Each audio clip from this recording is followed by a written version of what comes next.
സ്ത്രീകളെ വലിയ തോതിൽ ദുർബോധനപ്പെടുത്തി ബലാത്സംഗം ചെയ്തിട്ട് എന്നിട്ട് അവരെ ന്യായീകരിക്കാൻ വേണ്ടി നിൽക്കുകയല്ലേ ചെയ്യുന്നു. ഗണേഷ് കുമാറിന്റെ കുടുംബമാണ്, കുടുംബത്തിൽ ചില പ്രശ്നങ്ങളുണ്ടാവും. ആ പ്രശ്നത്തിന്റെ ഭാഗമായി കാര്യങ്ങൾ എടുത്തിയാലും ചെയ്യേണ്ടതല്ല. അവര് അവരുടേതായ രീതിയിൽ ആ പ്രശ്നം പരിഹരിച്ചിരിക്കുന്നു. ഓ അമ്മോ അച്ഛോ, ഇതാരാ പറയുന്നേ? പണ്ട് ഗണേഷ് കുമാർ കോൺഗ്രസിന്റെ കൂടെ ആയ സമയത്ത് ഗണേശന്റെ ആദ്യ ഭാര്യ കൊണ്ട് ഉമ്മൻചാണ്ടിക്ക് കംപ്ലൈന്റ് കൊടുത്തിട്ടുണ്ടായിരുന്നു. അതിനെതിരെ സംസാരിച്ച ഒരു വ്യക്തിയാണ് ഈ പറയുന്ന പിണറായി വിജയൻ. അന്ന് 2013, ഇന്ന് 2026.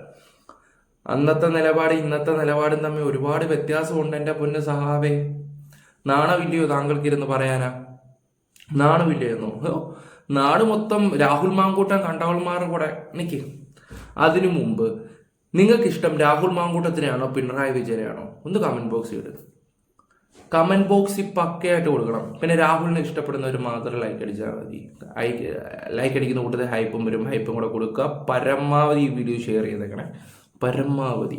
പ്രത്യേകിച്ച് ഫേസ്ബുക്കിലുള്ളവർ. പിന്നെ ഫോളോയും കൂടെ ചെയ്തോ, സബ് ചെയ്യാത്തവർ സബും കൂടെ ചെയ്തോ. ഞാനൊരു വീഡിയോ കൂടെ വെച്ച് തരാം. പണ്ട് പുള്ളിക്കാരൻ പറഞ്ഞത്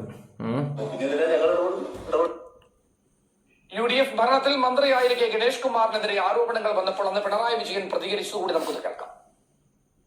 ഗണേഷ് കുമാറിന്റെ ഭാര്യ നൽകിയ പരാതി മുഖ്യമന്ത്രി വായിച്ചതിന് ശേഷം ആ പരാതിക്ക് എന്ത് സംഭവിച്ചുവെന്ന് അദ്ദേഹം വ്യക്തമാക്കേണ്ടതായിട്ടുണ്ട്. നിയമത്തിന്റെ വഴിക്ക് പോകും എന്ന് എപ്പോഴും പറഞ്ഞുകൊണ്ടിരിക്കുന്ന ഉമ്മൻചാണ്ടിക്കും UDF-നും എന്തേ ഇക്കാര്യത്തിൽ നിയമത്തെ അതിന്റെ വഴിക്ക് പോകാൻ അനുവദിക്കാത്തത്? ആ പരാതിക്ക് എന്ത് സംഭവിച്ചു?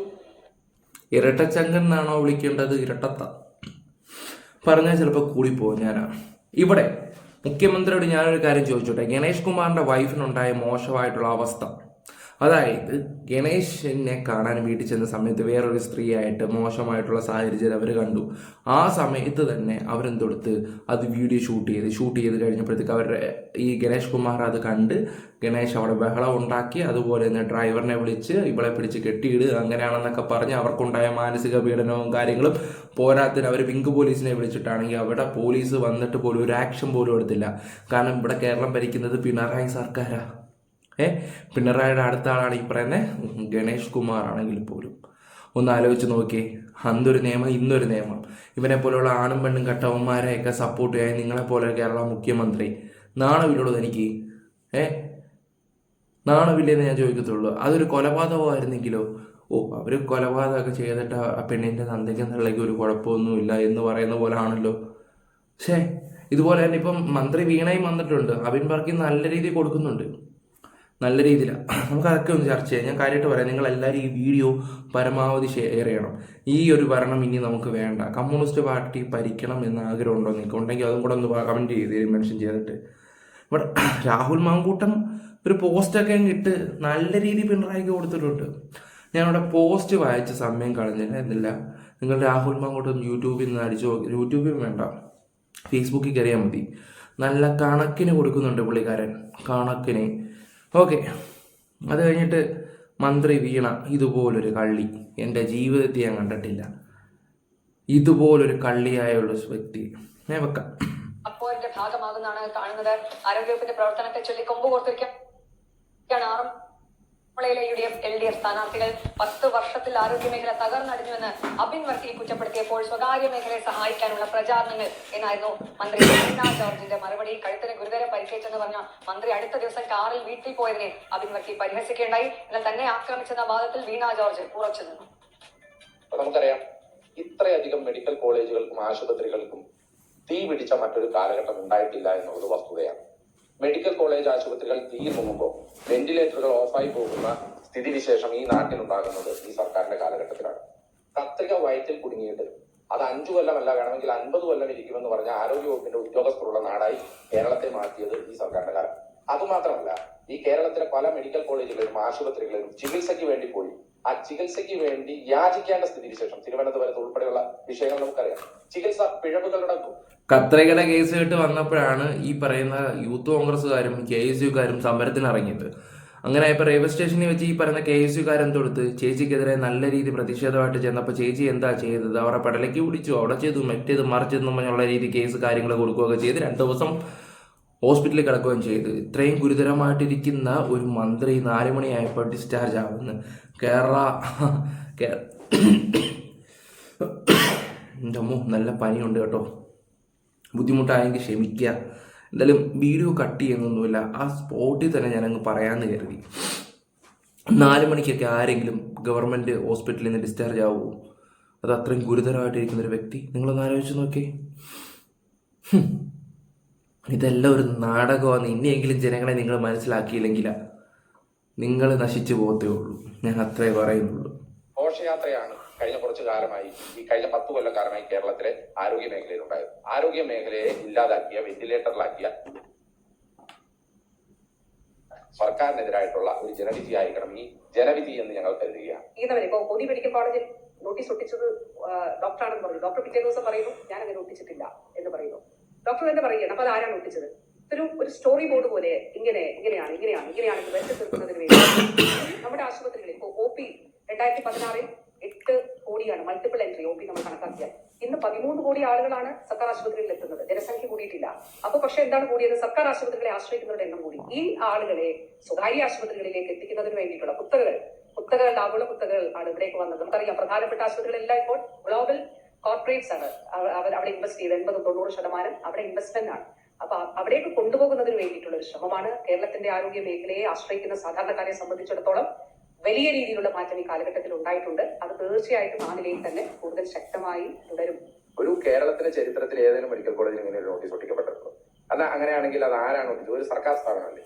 ആ സർക്കാർ സ്ഥാപനത്തിൽ ഇങ്ങനെ ഒരു സംഭവം നടന്നിട്ടെന്നാൽ അത് ആരാണെന്ന് കണ്ടെത്താൻ ഈ സർക്കാരിനോ ആഭ്യന്തര വകുപ്പിനോ സാധിച്ചിട്ടുണ്ടോ? അപ്പൊ മന്ത്രി പറയണം അങ്ങനെയാണെങ്കിൽ ആഭ്യന്തര വകുപ്പ് പരാതിയാണ്. അതിന് ഇത്രയും ആരോഗ്യമന്ത്രി അല്ലെങ്കിൽ ആരോഗ്യ വകുപ്പിനെ മോശപ്പെടുത്താൻ ശ്രമിച്ച വ്യക്തി ഇതേവരെ കണ്ടെത്താൻ സാധിക്കാത്തത് ആഭ്യന്തര വകുപ്പിന്റെ പരാജയമാണെന്ന് പറഞ്ഞു. കാരണം വേണ്ടത്ര ഉപകരണങ്ങളുടെ അപര്യാപ്തത ജീവഹാനി വരെ വരുത്താമെന്നാണ് നോട്ടീസ് എഴുതിയിരിക്കുന്നത്. അപ്പൊ ഇത്ര മാത്രം എങ്ങനെയാണ് ഒരാളെ അല്ലെങ്കിൽ ഒരു വകുപ്പിനെ അപമാനിക്കാൻ ശ്രമിക്കുന്നത്? അപ്പോൾ അത് ഒരു ആഭ്യന്തര വകുപ്പിൽ കണ്ടെത്തിയിട്ടില്ല എന്നുള്ളതാണ് കാര്യം. അപ്പൊ ആരോഗ്യമന്ത്രിയെ കരിങ്കൊടി കാണിച്ച കേസിൽ ആക്രമിച്ചു, ആയുധങ്ങളുമായി ആക്രമിച്ചു എന്ന് പോലീസ് ചാർജ് ചെയ്ത കേസിൽ ബഹുമാനപ്പെട്ട കോടതി കണ്ടെത്തിയതെന്താ? ഒരു ആക്രമിക്കാനുള്ള ഒരു മാരകായുധങ്ങളും ഇല്ലായിരുന്നതല്ലേ കോടതി? അതൊന്നും ന്യൂസിൽ വന്നിട്ടില്ലായിരുന്നു. നമ്മുടെ കുറച്ച് യൂട്യൂബേഴ്സിന്റെ ചാനലിൽ എടുത്തിട്ട് കുറച്ച് കാര്യങ്ങൾ സംസാരിച്ചിട്ടുണ്ടായിരുന്നു. KSU പ്രവർത്തകരെ ഇന്ന് അങ്ങ് ഒരു സംഭവം ഈ പറയുന്ന വീണ ജോർജിന്റെ ദേഹത്ത് പറ്റിയിട്ടില്ല. ഈ അടുത്ത സമയത്ത് റെയിൽവേ സ്റ്റേഷനിൽ വെച്ചുണ്ടായ കാര്യമാണ് ഈ പറയുന്നത്. അപ്പോൾ തന്നെ നിങ്ങൾ ആലോചിച്ച് നോക്കണം, ഇവൾമാരൊക്കെ ഉണ്ടാക്കുന്ന ഓരോ കള്ളങ്ങളും കാര്യങ്ങളും ഒക്കെ ഭരണം പിടിച്ചെടുക്കാൻ വേണ്ടി ഇതുപോലുള്ള ഓരോ തോന്നിവാസങ്ങളും കാണിക്കും, അഴിച്ചുവിടും. ഇത് കണ്ട് വിശ്വസിക്കുന്ന കുറേ മണ്ടരായിട്ടുള്ള കുറേ ജനങ്ങളുണ്ട്. ദയവ് ചെയ്തിട്ട് ഇവറ്റകളെ വിശ്വസിക്കരുത്. ഞാൻ ഇത്രേ പറയുന്നുള്ളൂ, നിങ്ങൾ വോട്ട് കുത്താൻ ചെല്ലുമ്പോൾ നിങ്ങൾ സാധാരണപ്പെട്ട ആൾക്കാരോടാണ് ഞാൻ പറയുന്നത്. LDFന് കൊടുക്കരുത്, UDFന് തന്നെ കൊടുക്കണം. BJP എന്തായാലും ജയിക്കൂല. അപ്പം ഇവിടെ ഭരണം മാറേണ്ട ആവശ്യം നമ്മുടെയാണ്. ഇനിയെങ്കിലും ബുദ്ധിപൂർവ്വം ചിന്തിക്കണേ ജനങ്ങളെ.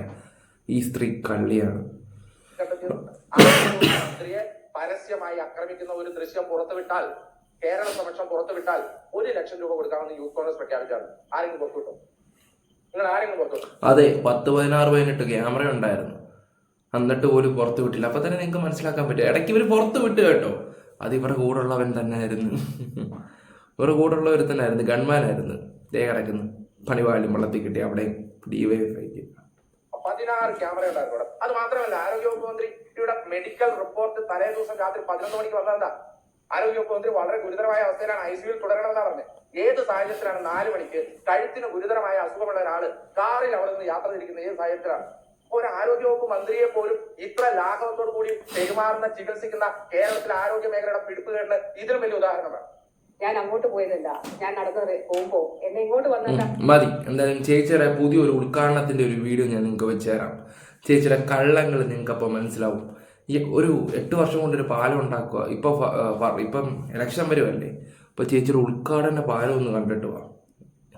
കള്ളി ഇവളെയൊക്കെ സപ്പോർട്ട് ചെയ്യാനൊക്കെ കുറെ എണ്ണം. ഇവരെയൊക്കെ 8 വർഷം മുൻപ് തറക്കല്ലിട്ടതാണ് കോഴഞ്ചേരി പാലത്തിന്. പണി സൂം ചെയ്യാം. ഇഴഞ്ഞ് അവസാന ഘട്ടമെത്തി. വൈകിട്ട് 5 മണിക്ക് ഉദ്ഘാടനം പ്രഖ്യാപിച്ചു. ആദ്യം ഇറങ്ങിയ പോസ്റ്റർ കോഴഞ്ചേരി പാലം ഉദ്ഘാടനം. കുറച്ചു കഴിഞ്ഞപ്പോൾ മന്ത്രിക്കടക്കം ബോധ്യപ്പെട്ടു പാലം ഉദ്ഘാടനം വലിയ തിരിച്ചടിയാകും, അതുകൊണ്ട് അപ്രോച്ച് റോഡ് ഉദ്ഘാടനം ചെയ്യാമെന്ന് പുതിയ പോസ്റ്റർ ഇറക്കി. ഉദ്ഘാടനം തീരുമാനിച്ചിരുന്നത് വൈകിട്ട് 5 മണിക്ക്. അപ്പോഴാണ് 4 മണിക്ക് തിരഞ്ഞെടുപ്പ് പ്രഖ്യാപനം വരുന്നത് അറിഞ്ഞത്. ഉടൻ ഉദ്ഘാടനം 2:30-ആക്കി. പാലത്തിന്റെ പണി കഴിഞ്ഞു, പെയിന്റിംഗ് മാത്രമേ ബാക്കിയുള്ളൂ എന്നാണ് CPM ജില്ലാ സെക്രട്ടറി രാജു ഇബ്രഹാം പറഞ്ഞത്. കോഴഞ്ചേരി പാലത്തിന്റെ അവിടെ ഇനി പെയിന്റിംഗ് അല്ലേ ബാക്കിയുള്ളൂ. ബാക്കി അവിടുത്തെ പ്രധാന നിർമ്മാണ പ്രവർത്തനം എല്ലാം പൂർത്തിയായി കഴിഞ്ഞു. കോഴഞ്ചേരിയിൽ ചെന്നപ്പോൾ കണ്ടത് പണി പലതും ബാക്കി കിടക്കുന്നതാണ്. എന്തായാലും ഒരു സ്കൂട്ടറിലും തൂണിലുമായി റിബൺ വലിച്ചു കെട്ടി 3:30 തന്നെ മന്ത്രി അപ്രോച്ച് റോഡ് ഉദ്ഘാടനം ചെയ്തു. ഒപ്പം ഉടനാട് ശ്രീകൃഷ്ണസ്വാമി ക്ഷേത്രം ഗുരുവായൂർ റൂട്ടിലുള്ള ബസിന്റെ ഫ്ളാഗ് ഓഫ് നിർവഹിച്ചു. മനോരമ ന്യൂസ്, പത്തനംതിട്ട. കണ്ടല്ലോ ചേച്ചിയുടെ ഓരോ കള്ളങ്ങൾ. ഇപ്പൊ ഏഷ്യാനെറ്റ് ന്യൂസ് ഈ പറയുന്ന LDF നല്ല രീതിയിൽ പ്രൊമോഷൻ കൊടുക്കുന്നുണ്ട്. ഒരു കോൺഗ്രസിനെ സപ്പോർട്ട് ചെയ്ത് സംസാരിച്ച ആൾക്കാർ പോലും എല്ലാം കണക്കാണല്ലോ ഈശ്വരാന്ന് നോക്കുമ്പോഴാണ്. ഇനി വേറെ കുറച്ച് കള്ളങ്ങൾ വെച്ച് തരാം. ഇത് കാണണം ജനങ്ങളായ നിങ്ങൾ. ഇത്തരം വീഴ്ചകളുടെ ആരോഗ്യമന്ത്രി ആവർത്തിക്കുന്ന ചില പ്രയോഗങ്ങളുണ്ട്, ചില വാചകങ്ങളുണ്ട്. ചെറിയ മാറ്റങ്ങളെ ഉണ്ടാവും. അപ്പൊ കഴിഞ്ഞ 4-5 വർഷത്തിനിടയിലെ അത്തരം വീഴ്ചകൾക്കുള്ള ന്യായീകരണങ്ങൾ, വീഴ്ചകളുമായി ബന്ധപ്പെട്ടുള്ള റിപ്പോർട്ട് ആവശ്യപ്പെടൽ, വീഴ്ചകളുമായി ബന്ധപ്പെട്ടുള്ള നടപടി ഉറപ്പു നൽകൽ നമുക്ക് ഒരിക്കൽ കൂടി. ആരോപണം വളരെ ഗൗരവമുള്ളതാണ്. അതിൽ ആ രീതിയിൽ പിഴവുകൾ ഉണ്ടായെന്ന് കണ്ടെത്തിയാൽ കർശനമായിട്ടുള്ള നടപടി ഉണ്ടാകും. അടിയന്തരമായ റിപ്പോർട്ട് ലഭ്യമാക്കണമെന്നുള്ള നിർദ്ദേശം നൽകിയിട്ടുണ്ട്. ഏതെങ്കിലും തരത്തിലുള്ള വീഴ്ച ഉണ്ടായിട്ടുണ്ടോ എന്നുള്ളത് വളരെ കൃത്യമായി പരിശോധിച്ച് നൽകണം. ആരൊക്കെയാണ് ആ സമയത്ത് ഉണ്ടായിരുന്നത്, അവിടെ ഉണ്ടായിരുന്നത്, എപ്പോൾ, എങ്ങനെ പരിശോധിച്ചു, മറ്റുള്ള അതിന്റെ അനുബന്ധമായി നടന്ന കാര്യങ്ങൾ എന്നുള്ളത് വളരെ കൃത്യമായിട്ടുള്ള റിപ്പോർട്ട് ഉച്ചയ്ക്ക് മുമ്പ് നൽകണം എന്നുള്ളത് DMA ആവശ്യപ്പെട്ടു. ഈ വാർത്ത ശ്രദ്ധയിൽപ്പെട്ടപ്പോൾ തന്നെ DHSനോട് അന്വേഷിച്ച് നടപടിയെടുക്കാൻ നിർദ്ദേശം നൽകിയിരുന്നു. ഇത് വളരെ ഗുരുതരമായിട്ടുള്ള വിഷയമായിട്ട് കാണുന്നു, വളരെ ഗൗരവമായി കാണുന്നു. ഇതിന് ഉത്തരവാദികളായിട്ടുള്ളവർക്കെതിരെ കർശനമായ നടപടി ഉണ്ടാവും. അശ്വിനിയോട് ഞാൻ സംസാരിച്ച് ഞങ്ങളൊരു ഗവൺമെന്റിന്റെ ഒരു നിലപാട് അറിയിച്ചിട്ടുണ്ട്.